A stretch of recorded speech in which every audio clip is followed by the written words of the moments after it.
We are in power mode. 3, 2, 1, go.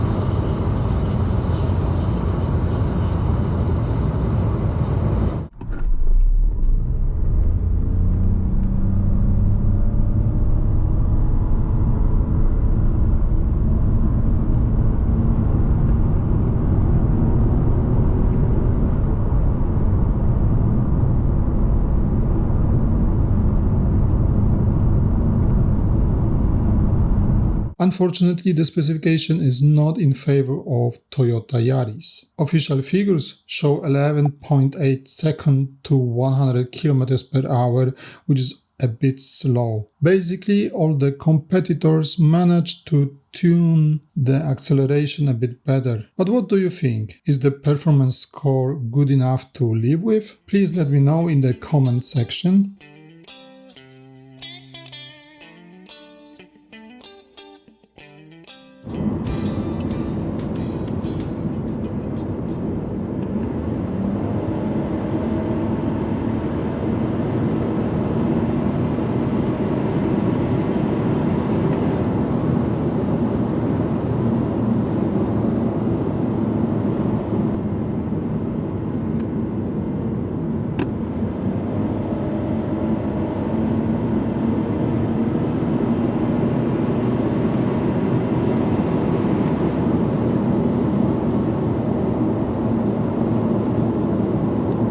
So my best score in acceleration from 60 to 110 kilometers per hour or 37 to 68 miles per hour was around 7.3 seconds, which was half second slower than Mitsubishi or 2 seconds slower than Ford Kuga. There is my a kind advice. If you have to overtake someone on the express road, please make sure you have enough road and time to do so. The combustion engine has 3 cylinders, 1.5 liters capacity, has a 92 horsepower and 120 Newton meters of torque. The electric power is 80 horsepower, 141 Newton meters of torque, but I have noticed that we have 2 electric motors actually, but please correct me if I'm wrong. At least that's what I saw on the infotainment system. Total output of the system, or the combined power, is 116 horsepower, which is not much, and the manufacturer is not showing us the combined torque. So that's the spec for the all-wheel drive vehicle. And if you like to drive fast, then the top speed is 170 kilometers per hour or 106 miles per hour. You might get a better fuel consumption when you have only front-wheel drive vehicle. And the second, we need to also talk about the weather condition or environment where we use this vehicle. And in this case, it's Norway with uphills, downhills. We had a quite good mild weather where we had no clouds, slow wind, 8 kilometers per hour, temperature around 16 degrees of Celsius. And the weather, I would say, was quite good for the fuel consumption. Then we also need to talk about the rims or wheels. You can get Toyota Yaris Cross with 16-inch rims. Our version is equipped with 17-inch rims, and the best you can get is 18-inch alloy rims in the best top specification. So our version is like a midway in terms of fuel consumption. Is this vehicle cheap to run? Is this vehicle fuel efficient? So without further ado, let's get started. Let's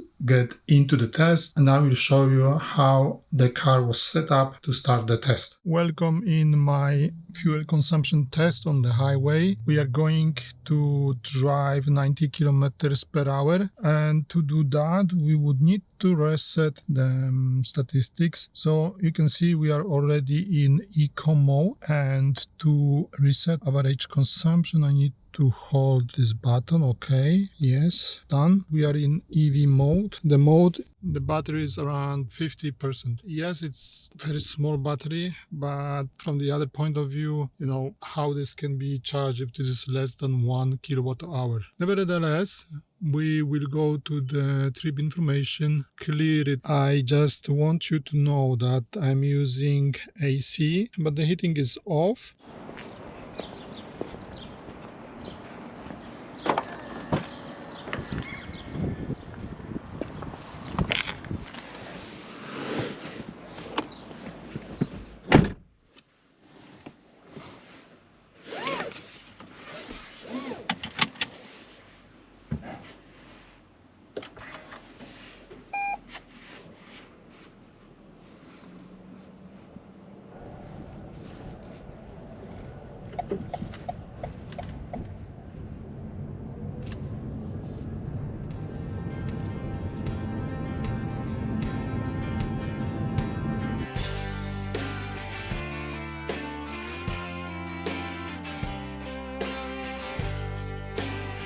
So we did around 30 kilometers so far, and the car is showing 4.7 liters so far.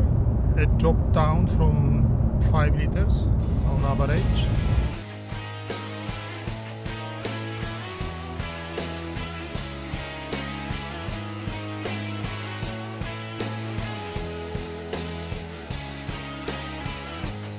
Okay, we are back and we did 84.5 kilometers. You can see that the consumption went down to 4.3 liters per 100 kilometers. That is a shock because it is very, very cheap running on this hybrid system. And Toyota Yaris Cross hybrid gave me the best result for fuel consumption I ever had. And this is very efficient vehicle. And I was driving approximately 90 kilometers per hour, which means if you are going to do a trip, you will get 4.3 liters per 100 kilometers. And this is very efficient. If you can drive for a while in this small vehicle, then you are good. You will save some money on fuel. But if you plan to drive this vehicle in the city or around the town, which most of us possibly do in this type of the vehicle, then I got a bit higher result, which was above 5.5 liters per 100 kilometers. I think you will be very happy from the fuel consumption. I was a bit skeptic about hybrid vehicles, but in this case, I had a really positive outcome of this test. Quite often you ask me, okay, how far I can go on a full tank? And I have prepared a graph for you, and you can see that Toyota Yaris Cross Hybrid all-wheel drive has pretty amazing result. You can drive above 800 kilometers, which was for me is a bit surprising, but still, yes, that's the result of the test.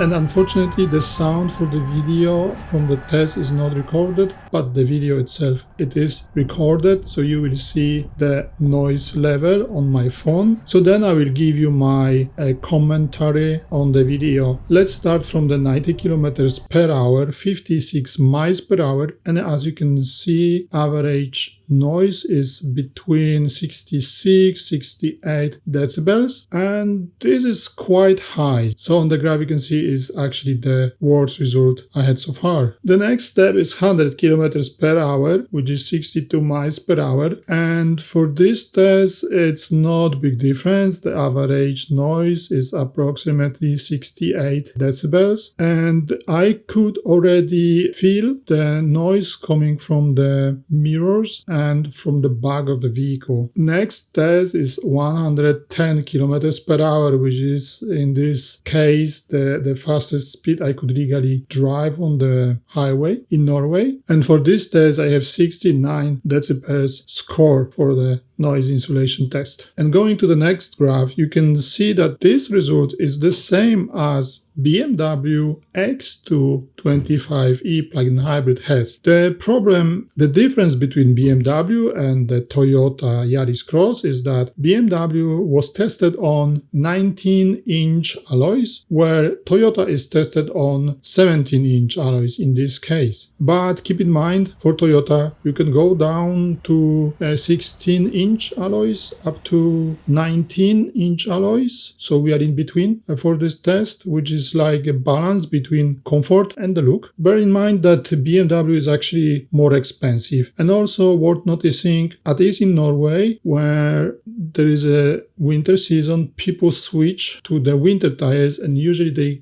have smaller rims. What means the comfort of driving is better and the noise is lower.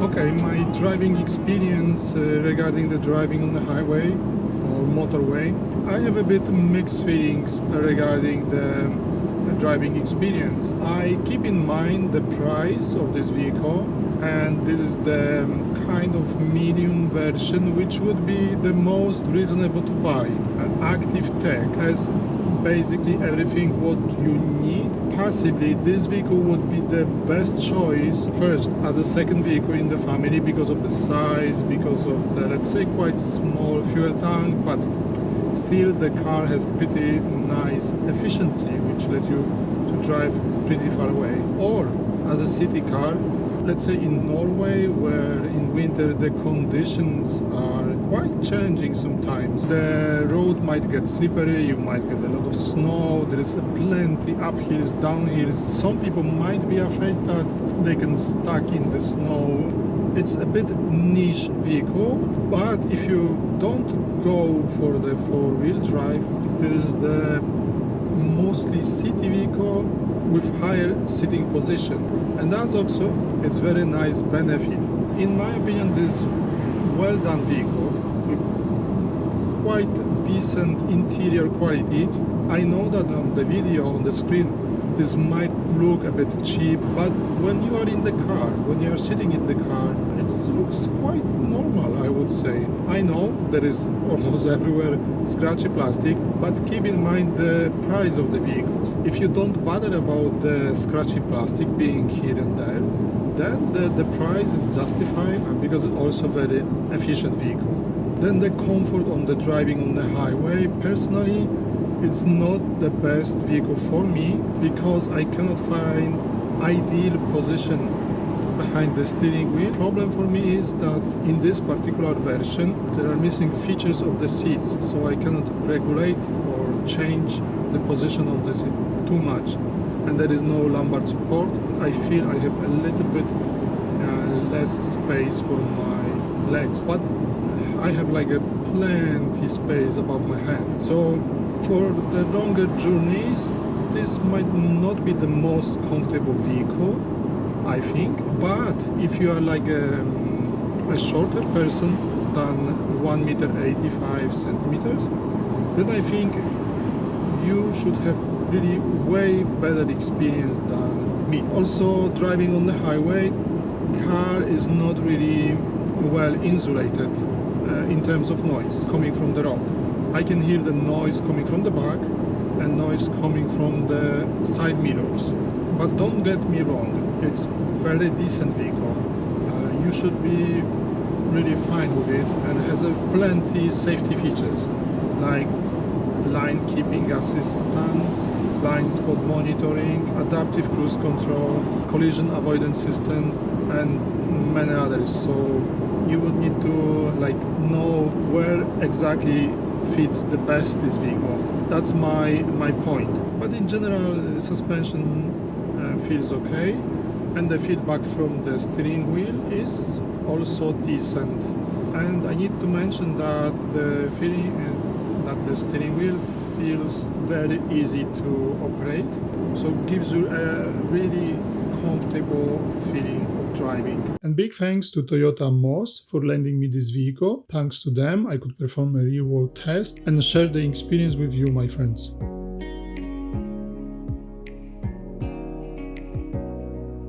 And let's take a look to the trunk. If you have a higher version, you can have a kick opening, but this version, Active Tech, does not have it. Opening is manual. So the trunk is a little bit smaller for all-wheel drive version, but you have just a little bit space underneath the cover. You have here a lamp, some hooks on the back, another hook on the left side, and a little bit of pocket here, and the same hook for the net on the right side. Small pocket here, and the hook. So I would say not really practical, but at least you have some storage. So you can see what I was able to fit into the trunk, and you can also see how the trunk looks like with folded seats, how much space you have. And I have prepared for you the graphs of the trunk capacity for various cars, which might be a bit similar to Toyota Yaris Cross. So looking at the graph, Toyota Yaris Cross has basically the same size trunk as Renault Captur and way bigger than Renault Clio. The situation is pretty much the same when we fold down the seats. Toyota Yaris Cross is better than Renault Clio and almost the same size as Renault Captur.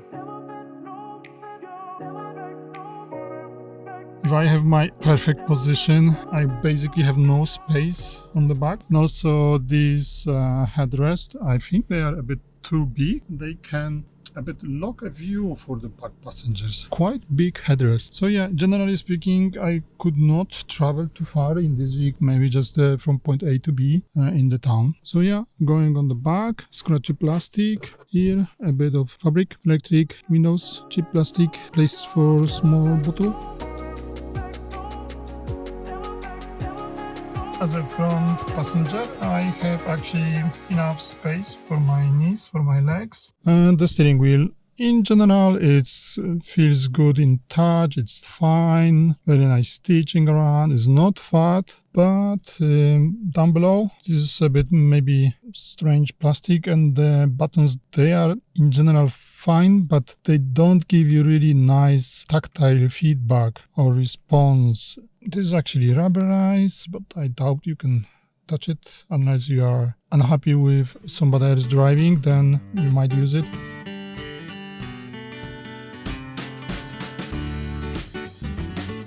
So this is scratchy plastic, this is fabric, some plastic, this is not aluminium, this is not metal. Also door handle feels cheap, it's not metal. You have a door lock here as well. And you have also the buttons to open the windows. So back windows are electric, front electric, and also lock for the windows and lock for the doors. You can regulate the side mirrors. Going down, scratchy plastic here, there is a speaker below. You can fit here the bottle, but here it's a bit different. This is a bit soft rubberized material. Here is hard, but the difference is for the vents. The plastic feels a little bit more expensive, and it's working very well for adjusting the direction of the air. And the sound system is basic, actually a little bit better than basic, because basic has 4 speakers in active version, and ours is Active Tech, and it's a bit above, has 6 speakers, and they sound very nice.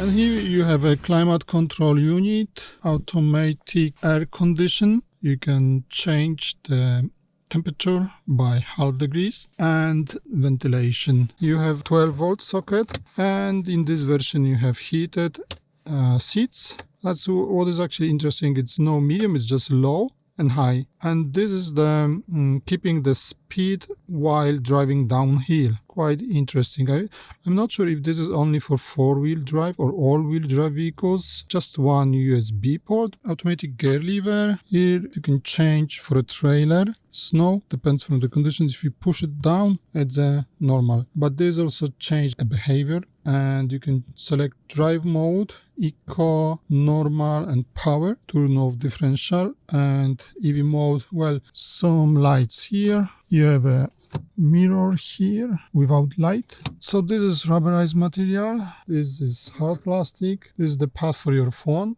Rubberized. With higher version, you will get inductive charging, some vents, couple of cup holders, and here you can rest your phone or keep some, I don't know, wallet maybe. Unfortunately, there is not much space on the second row seats, and it's not easy to get there because back doors are not opening very wide. For me, it was quite complicated to get inside. I am 1 meter 85 centimeters tall, and I hadn't had much space for my knees, so I think you can't really travel for a long distances being a tall passenger. But this space would be good enough for kids. The one downside I noticed is the lack of the air cooling for the back passengers. So generally speaking, there is not much space on the back, and materials used on the back, they are just fine.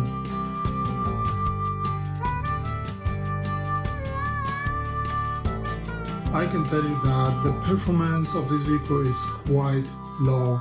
So it's addressed to the people which don't care much about being quick to 100 kilometers per hour. But there is something special about this vehicle and its performance from 0 to 50 kilometers per hour. In that range, this vehicle is quite quick, and this feature would be very useful in towns, driving around the town in cities or, short distances. Then going further, driving on the highway or overtaking some vehicles on the express roads, and then I would be a bit careful and make sure that I have enough time to do this maneuver. Regarding top speed, 170, pretty decent. And then special feature all-wheel drive in this vehicle is very much helpful in the countries where you have quite challenging conditions such as mold, snow, rain, ice, and all of that. So if you are living in these countries, this vehicle can be interesting option in this price range because it's very hard to find vehicle which is hybrid, which is all-wheel drive, and has, I would say, pretty decent price. I think the quality is okay, it's mid-level, but definitely this is Toyota and the interior would serve you for years. Then regarding the space in the front first row seats, I can admit that I could find really comfortable position. I found the adjustment manual, but still I could find comfy position in front, and I had enough space for my legs and hands and above my head. And then going to the trunk, the size is quite small, but still you can fit a little bit of luggage over there. And regarding the smart functionality is not excellent. So the question is it worth the money? In my opinion, mid-level or low level of interior trim is okay to buy. I would think twice about executive version, which is the most expensive, because I think it's a bit overkill for this size vehicle. But overall speaking, it's an interesting car with good quality, which is cheap to run. I think you will be happy with it, and the car has quite good options on board, like a power folding side mirrors, blind spot monitoring, automatic climate control. So that's it, my friends. Thank you very much for watching, and please let me know in the comments down below, are you going to buy this vehicle? Are you going to buy new or used one? If yes, which version? Low trim, medium, which we saw today in the video, or you don't care about the money and you go for full options with extra features? So you already know my opinion, and please let me know in comments your opinion about this vehicle. Thank you very much for watching, and I see you in the next video. Bye.